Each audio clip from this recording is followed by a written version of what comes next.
CNN news में आपका स्वागत है। मैं हूं आपके साथ नम्रता शर्मा। ये नजर डालते हैं खबरों पर। श्योपुर कांग्रेस विधायक बाबू जंडेल लगातार अपने कार्य के चलते चर्चा में रहते हैं। वहीं उन्होंने बीजेपी सरकार पर पलटवार करते हुए कहा कि जब हमारी 15 महीने माननीय कमलनाथ की सरकार रही तो हमने अपने क्षेत्र में 400 करोड़ का प्रोजेक्ट तैयार किया, परंतु जब सरकार गिरी विधायक बीके 3 साल से हमारा जीना भ्रष्टाचार की चौखट पर है। वहीं बीजेपी सरकार ने हजारों करोड़ खर्च करके श्योपुर इलाके में विदेशी चीते लाए। वहीं श्योपुर में 800 करोड़ बीघा बर्बाद किया। विदेशी मेहमान आए थे, उसमें से 8 से 10 चीते मर चुके हैं। वहीं बीजेपी सरकार फालतू जनता के पैसों का दुरुपयोग कर रही है।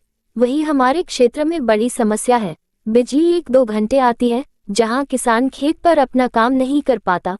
बिजली के नाम पर करोड़ों का बजट है, वही सड़कें न होने के कारण किसान ट्रैक्टर से अपने खेत तक नहीं पहुंच पाते हैं।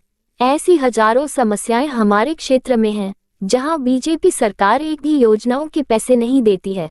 वही 15 महीने की कमलनाथ की सरकार में मैंने कई गौशाला खोली, परंतु आज सरकार गौशाला के नाम पर पैसे न देने के कारण गौशाला बंद करनी पड़ी है। आने वाले 2023 विधानसभा चुनाव में माननीय कमलनाथ के नेतृत्व में हम सरकार बनाएंगे।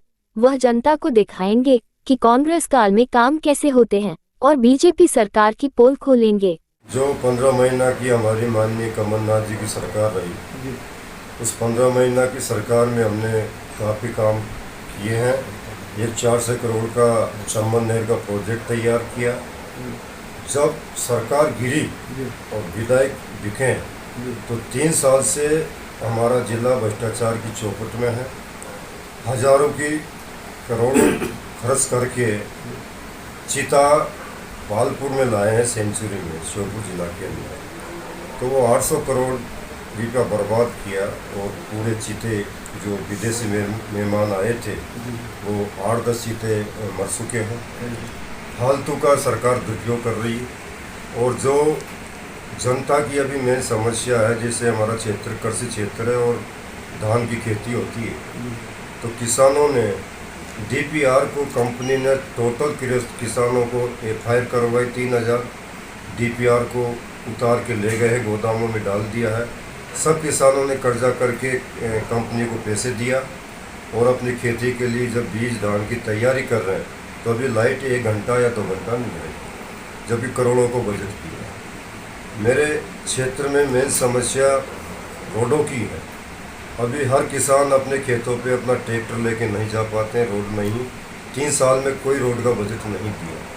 जो भ्रष्टाचार में सुनता था कि 10% चलता है, पर आज मेरा जिला के अंदर 60% भ्रष्टाचार चल रहा है। जो कलेक्टर का भी ट्रांसफ़र हुआ, उसने कई पैसे से लाइसेंस दिए। काफ़ी ज़मीनों का, गरीबों की ज़मीन जो सरकार ने दी थी खाने के लिए, भूमि दान, उसको परमिशन करके हजारों बीघा ज़मीन का परमिशन देके बकवाया है।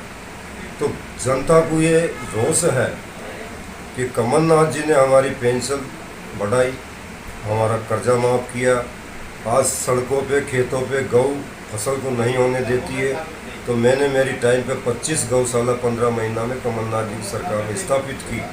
अच्छी गौशाला बनी है, मगर बजट नहीं देने के कारण गौशाला में ताला लगे। सर बीजेपी कार्यालय ये जो CD कांड हुआ है, श्रमनाक कांड है। एक दलित भाई को एक पैसा पिलाना, ऐसा तो मैंने कभी नहीं सुना। या तो महाभारत में द्रौपदी को देखा है जिसकी साड़ी उतारी गई है, या सिंधी कांड देखा है जो एक इंसान को पैसा पिलाया जाता है।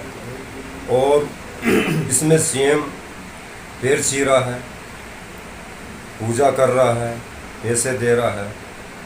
मुख्यमंत्री मुखिया है मध्य प्रदेश का, उसका काम है कानून सख्त बनाना। कानून पे जो FIR है उस पर FIR करवाना। अब ये पंडित नहीं है शिवराज सिंह जी जो पूजा कर रहा है, ये मंदिर नहीं है जो पूजा कर रहा है, ये वो राजा है। वो कानून बनाना चाहिए, उसका कानून लचीला है। कई जगह बलात्कार हो रहा है, कई जगह मैं कह रहा हूँ 60% भ्रष्टाचार चल रहा है। कोई कानून चीज़ नहीं है। बिजली कंपनी से हम बात करते हैं तो वो कहते हैं कि वो तो हमारी प्राइवेट कंपनी होती है। हमारा का जो चुनाव लड़ा, मुझे 1 लाख वोट मिला है मेरी विधानसभा से, और ये 23 में 5% 7% वोट बढ़ते हैं। तो एक 80 वोट डले मेरी विधानसभा में, अब एक 90 डलेंगे, तो जनता मुझे 1.5 लाख मतदान करेगी और 30-35 हज़ार वोट बीजेपी को मिलेगा। अपनी जमानत नहीं बचा पाएगी। ये लड़ाई हम नहीं लड़ रहे हैं, ये लड़ाई कमलनाथ जी नहीं लड़ रहे हैं, ये लड़ाई को सीधी जनता लड़ रही है। किसान लड़ रहे हैं, मजदूर लड़ रहे हैं, व्यापार भाई लड़ रहे हैं, हमारे कर्मचारी भाई बहुत परेशान हैं। लाखों रुपये ट्रांसफ़र में लिए जाते हैं, जो अच्छे कर्मचारी उनको फेंक दिया जाता है, रातों रात ट्रांसफ़र करते हैं। ये बहुत बड़ी भ्रष्टाचार है। और पटवारी घोटाले में भी मेरी समाज की उत्साह मीणा है, मेरे जिला में विजयपुर में, उसके साथ भी भ्रष्टाचार हुआ और पटवारी के माने उसको चयनित थी, उसका नाम काट दिया गया। अभी कई ऐसे पटवारी भर्ती में घोटाला सामने आ रहा। विधायक जनता चुनती है अपनी विधानसभा की आवाज़ उठाने के लिए, और 2 घंटा आप देख रहे हो, आप मीडिया हो, आप तो एक तीसरा खम्भ हो कानून व्यवस्था का। तो आप देख रहे हो कि राजस्थान का पड़ोसी देश है, अशोक गहलोत जी ने 30 दिन विधानसभा चला। हर स्टेटों में विधानसभा चलती है। यहाँ 2 घंटे के अंदर जब हमने सतपुड़ा की बात की, आदिवासी भाई का सम्मान की बात की, जो भ्रष्टाचार आपको जो उज्जैन में पूरा मध्य प्रदेश नहीं पूरा भारत मानता है, इसी महानगरी में, शिवनगरी में, महाकाल में भ्रष्टाचार देखे मैं महर्षि के माता नीचे है पैर ऊंचे।